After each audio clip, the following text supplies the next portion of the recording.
My awesome peoples. We had a little talk last time about maintenance and keeping this together.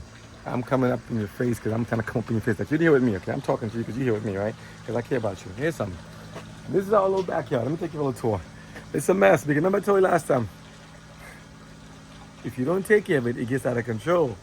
Same thing as life. Come on, sometimes in life, you can do it the way you can say, let me try to fix up this. And as I say, feel free to point to the area. So, let me want to fix up a little bit of this. I want to get this area here. But I just cut some because the grass was growing so much. We've been busy with other projects. And we said, okay, let me do some stuff here. And I said, I'll get to it. I'll get to the stuff. I'll get to it. I will get to it. When I get more time, I get to it. Time doesn't stand still. And by the time you get to it, it's a little bit too overgrown. So what we got to do is, there's an option.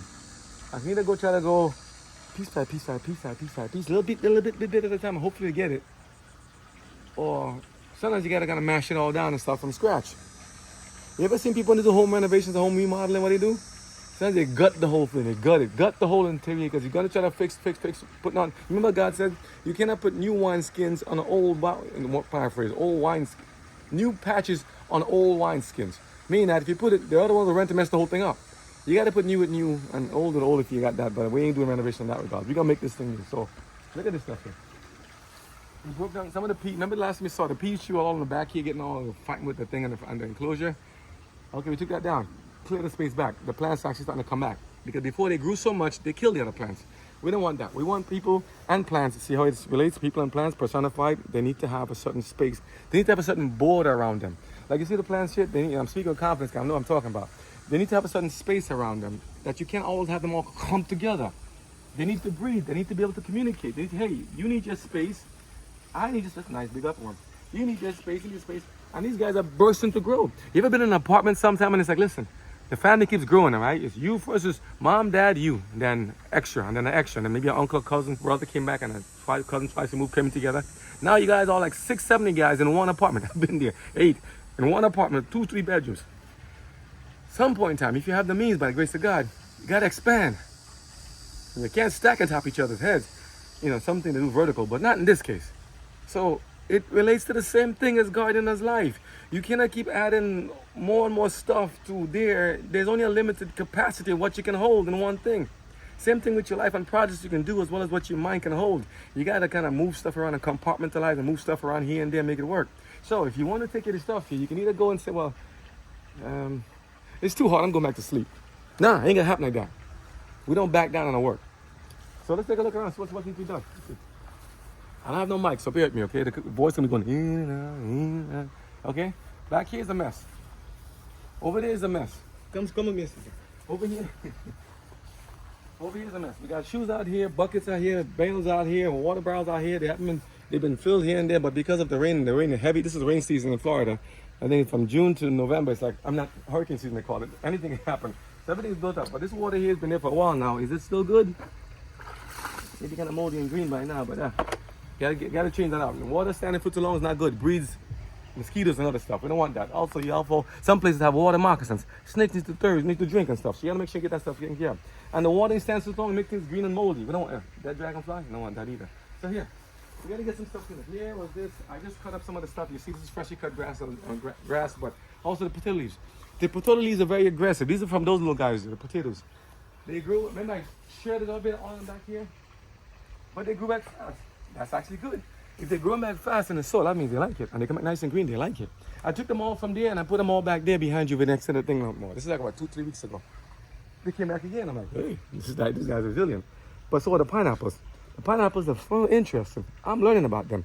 They seem to take their time, and no matter how much they get overrun, cut, even nicked, they keep going back. Hey, butterfly, you're a monarch, aren't you? Yeah, beautiful thing. Nice. These are distracted, right? No, I know what I'm looking at. These guys say they grow nice and nice. But here's something. Because they let it grow so much, we find little snakes every now and then in the grass. Not just, well, that has 2 applications. Little black snakes in the grass, but they also, like our lives, if we're not careful and monitor and maintain our life and maintain the grass and make sure everything is cut good, make sure our life is uncluttered, unburdened from all that drama stuff, we may have some snakes in the grass that slowly creep in, like little vices, little things that get into the grass, get into your life, like little parasites, little stuff that get into your grass and sit there, and they hide amongst the grass inside there. They hide inside the recesses of your mind. They hide in there. The snakes there, they hear you, but if you ain't disturbing them, everything is good. So they may, one guy, I have a black snake that was hiding in the back there. I went inside the shed to get some stuff done, and I came outside, I'm looking at him, he's like this, he came outside and looked. I'm like, is that who I think it is? He's looking at me and he's like, are you gonna come and get me? And he's just watching me. He just taking his tongue. No, he's just watching me. And I said, oh, so I'm in where you are in the camera, and he's over there. So I watch him and I said, I watch him, I go further, and he's not aggressive. He's like a black snake. I heard the black ones are not bad. They call them races, I think, over here. But I don't like snakes, literally and figuratively. The one out there I see that I can take care of, I can crush those.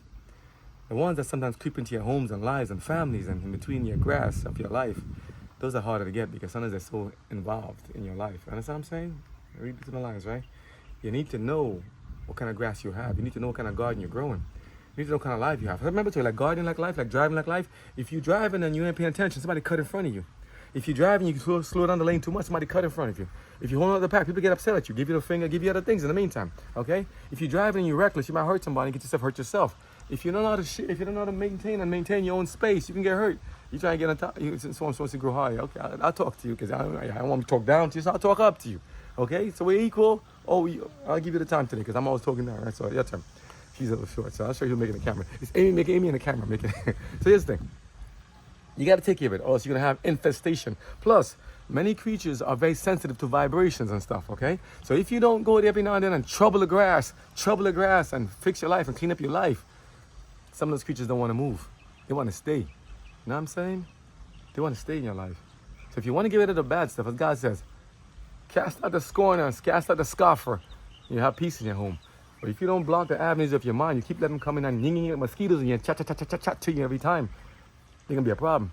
So if you don't want a problem, take it easier early while it's small. So let's see. Get the small growth before it gets bigger. If not, the plant goes so big you can't get rid of it. Now here's something I'm talking about. Here, look at this. These guys here, you know what? Jesus talked to people in parables. There's a reason why. You tell me why later. I like to see comments. I read your comments, actually. A lot of people are reading them. When these guys first started off, we planted some of them here and there. This guy's here, some of them are... I don't remember if it was a lime tree or orange tree, but he got some really big spikes. But he was a baby little, he looked that small before. But over time, he grew like children and stuff in our home. Now, this guy, I can try to take him up, but see, right now, he has some big spikes. Really big spikes, over 2-3 inches long. You know, something to be careful, too. They're really hard. They say a knife 2 inches long can kill you. If one of these things poke you in your body, you can get killed by this stuff. So you gotta be careful when you do these things. So wear proper eyewear and proper stuff in the meantime. Don't go too close to it. Like sometimes like children. If you don't take your kids as God said, train them up in the way you should grow. You see the size of these spikes here? 2-3 inches long, some of them. Even more. They're so defensive.